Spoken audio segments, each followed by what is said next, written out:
Hey everybody, welcome to the shop. I am newly named as the convicted Christian.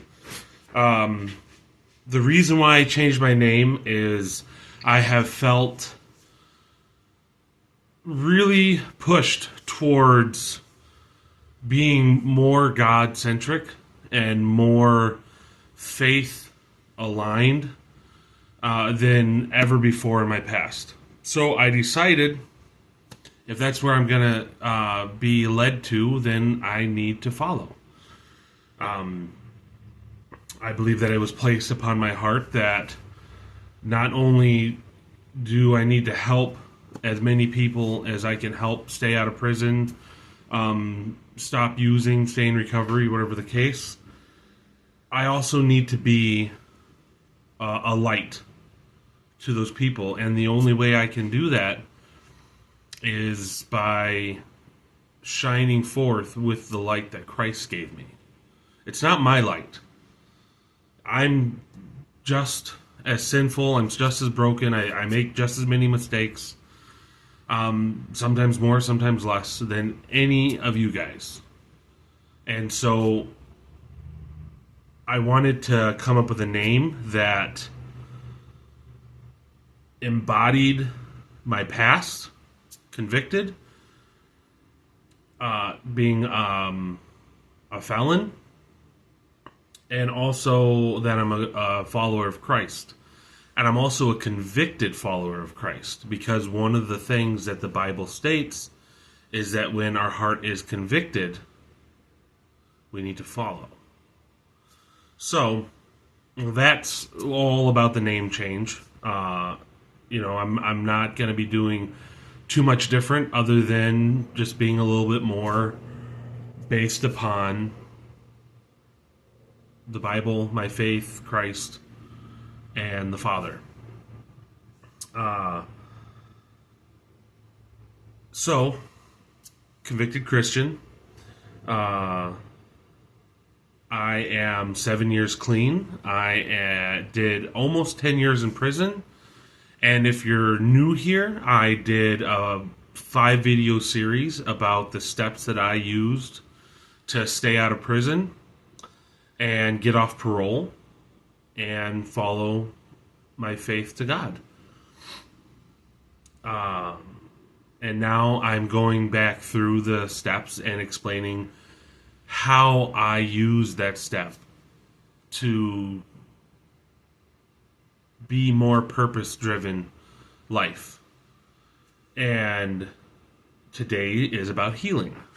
Now, for guys, that's a little hard. Even now, after learning what I needed to learn about my own healing, I'm a little uneasy talking about it. Because even within Christian realms, we're told, guys, men are powerful. Men are strong.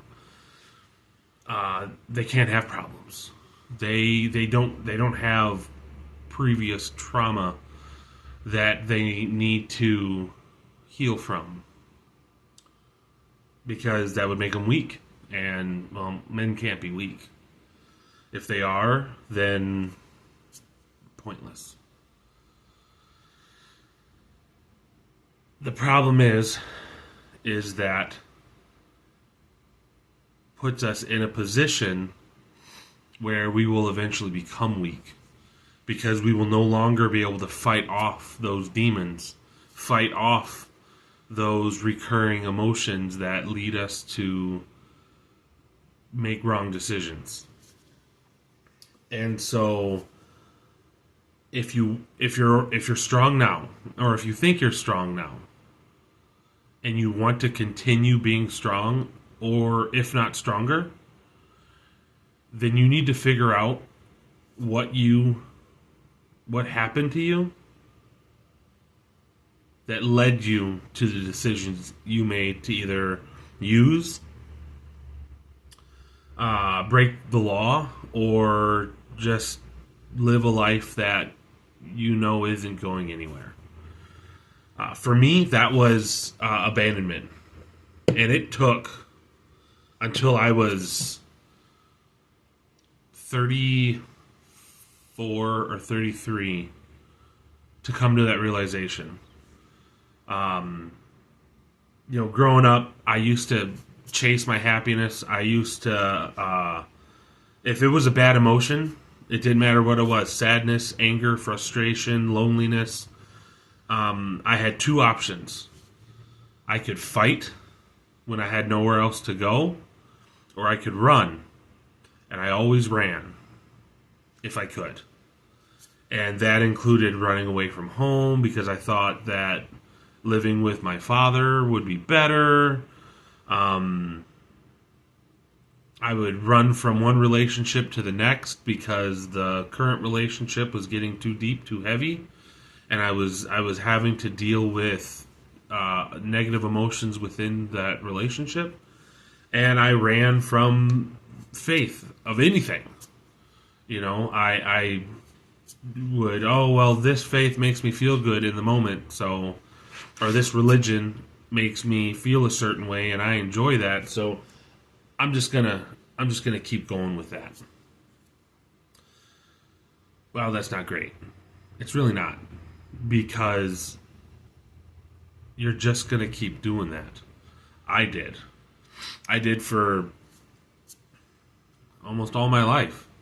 I remember committing my first crimes as early as 11. And I've been getting in trouble ever since I was about 4. And I don't remember them, but I've heard stories, and I know instances that happened. And it all stemmed down to my feelings of abandonment. Because before I was even born, my parents had split.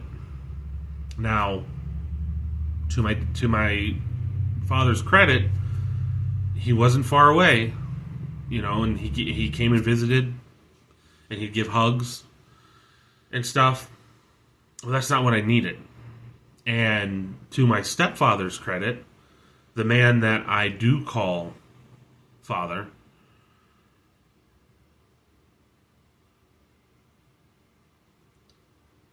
he couldn't teach me the things that I needed to learn because he didn't struggle with similar issues that I did.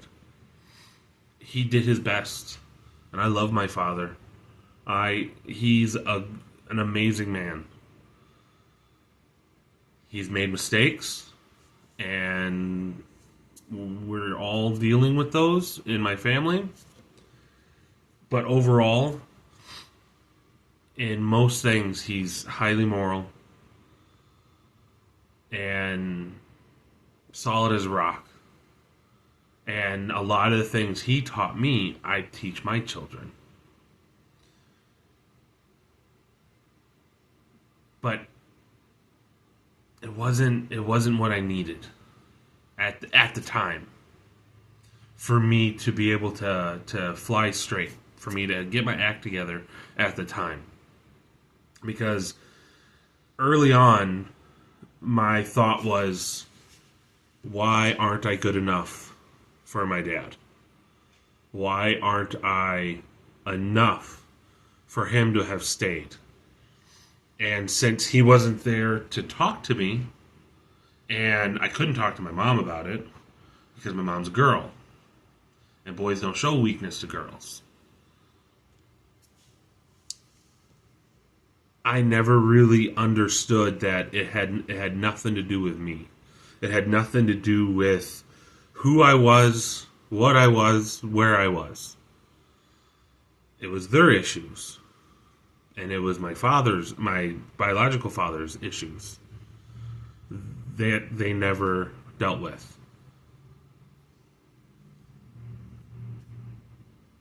And that stuck with me. And it buried deep. It burrowed so deep. And then other problems came. And they laid all across it. Stealing, running away, obviously. Those things started happening. And a lot of people came up with theories and came up with ideas of what was going on, why I did it, and what happened. And they never got to the root problem, so I was able to ignore it. I was able to ignore the cause so that everyone else could focus on the symptom. And then after that, more problems got laid on. Addiction issues, more stealing, having kids, or having one child when I was 18 that I also abandoned. And I also left behind because I didn't want to deal with it.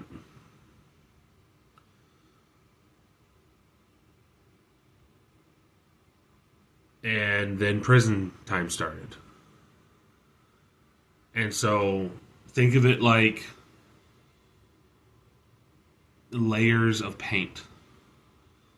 You know, each one becoming more glaring and harder to ignore than the last.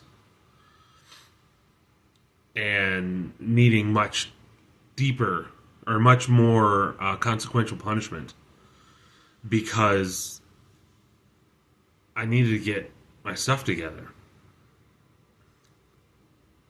Now, one of the things that helped me with that was a faith and belief that someone greater than myself, the most powerful thing in the world, was with me. And that filled that hole in my heart of not being good enough, of having to either one up everybody around me so that they all felt that they needed me, or constantly needing reassurance from whoever I was in relationship with at the time. That it never completely goes away because it has now become very ingrained into my personality, and I'm working on it. It's still there, but I know where to look and I know where to dig to work on those as they arise.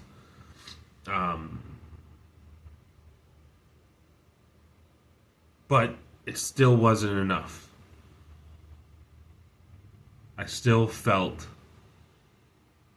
like I wasn't good enough for my biological father. And I was stuck on it. I was so stuck on it. And at this point, I didn't even realize that was the problem. You know, because how many people in the world have had their fathers leave and were successful? So that obviously couldn't be the problem. That it could. There's no way that I would have an issue with that if so many other people haven't. But I did. And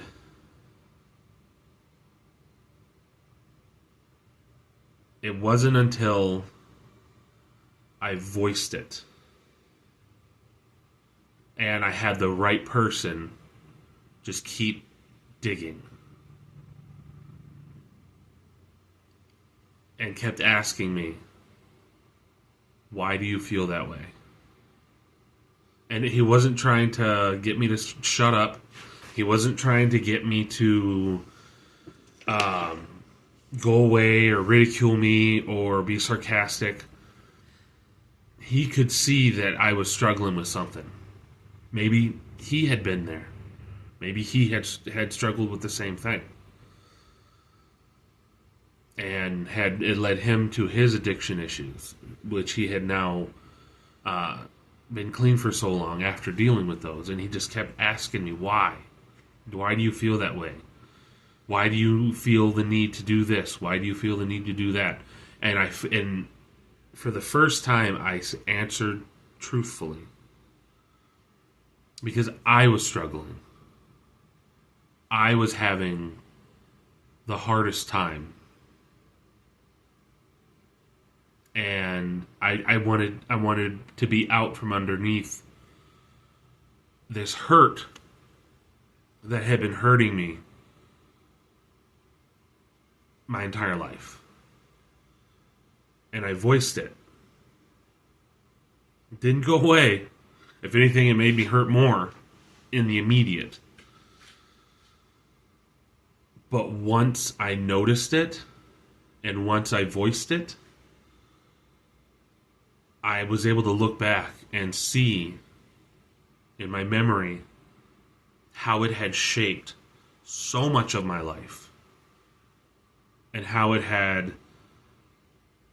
made me feel like I had no other option than to either run or fight. And I never knew that there was a third option of standing firm and dealing with whatever came my way. I never thought that was an issue, because it's so easy to run. It's almost easier to fight. Because when you fight, you get angry. And when you get angry, nothing matters. It's all inconsequential. Because you're either going to win or you're going to lose. And your consequences will come with it. So if you're struggling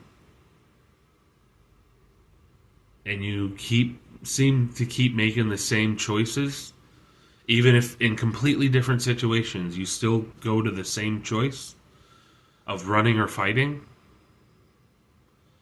and you haven't figured out what is causing that, you need to do some digging. You need to do some real searching of what do you need to heal from. And it doesn't matter what other guys think. Because what are they doing for you? Are they going to make sure you don't make the right choices? Or you do make the right choices?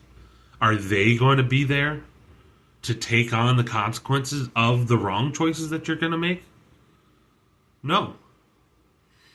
If your significant other has a problem with it, maybe they shouldn't be your significant other. Or maybe you guys need to work on your relationship. And she or he, whoever, I don't care, has to realize that if you want a better relationship, healing has to be part of that. And if they're the ones you need to heal from, yet you want to be in that relationship, it's going to be hard. It's going to be dang hard. But you have to heal. Without healing, true change is never going to happen. Because something's going to trigger you. Something's going to set off that motion of gears in your head that tell you to run. Or you're going to be stuck in a corner because now you're taking your accountability seriously. You're being responsible, so you're trying to stand firm. And you know you're not going to run away. And you've been persevering in that, and you've been holding tight to what you need to do, and you're going to feel like you're left in a corner. So you're going to fight.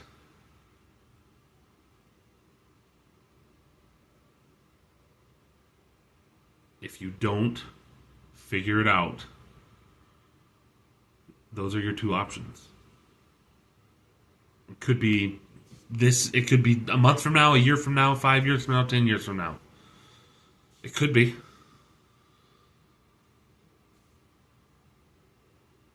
It doesn't matter when it happens. It just matters that it's going to. So, gentlemen, ladies, whoever is watching this video, things happen to you sometime in your life. and you're hurting. And the choices you make are affected by that hurt. If you don't go to the source of that pain, if you don't heal from that issue that you've been hiding from or has been hiding from you,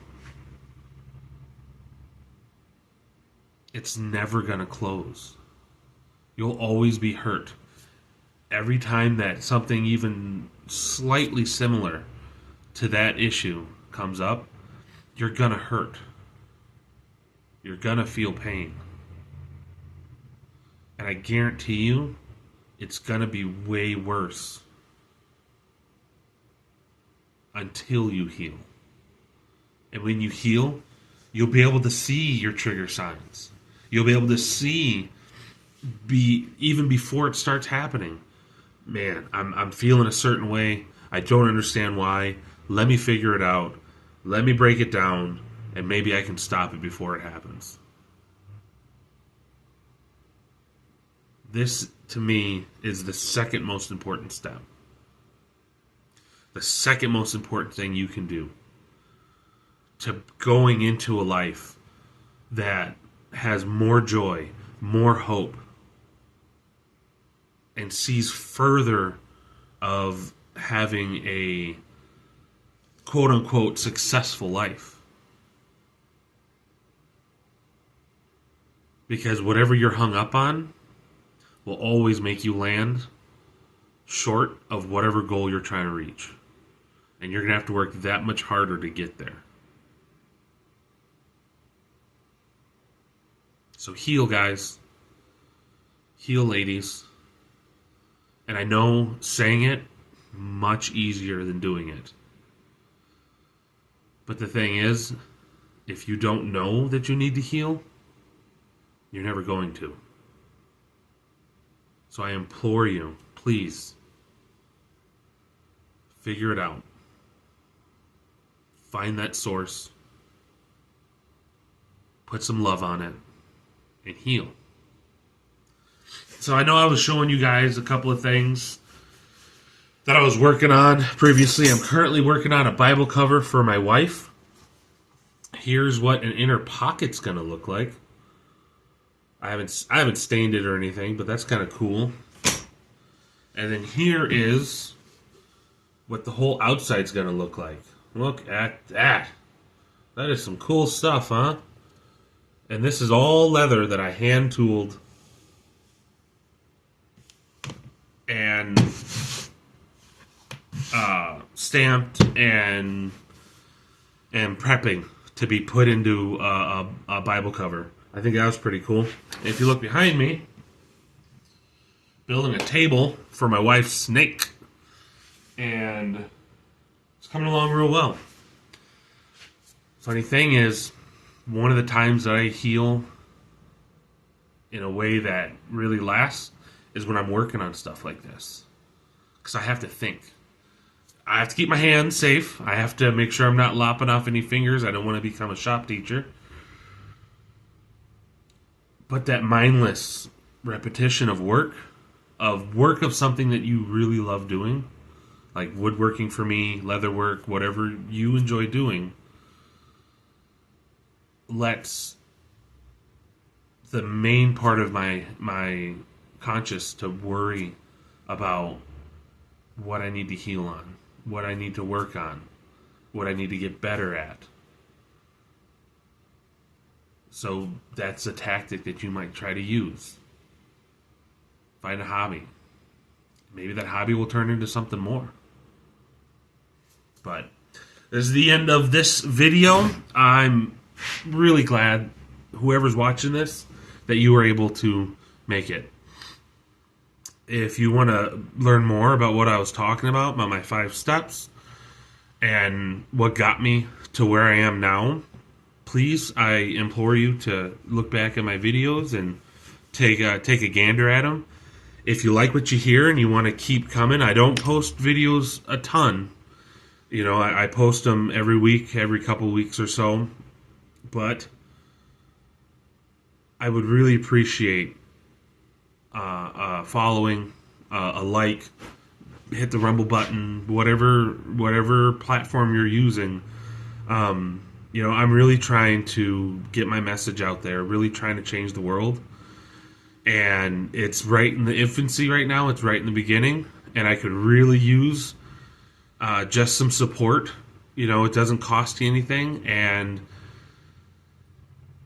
that would really go a long way in you being able to say that you helped me and I was able to help others. Get it on the ground floor, guys, before it gets big.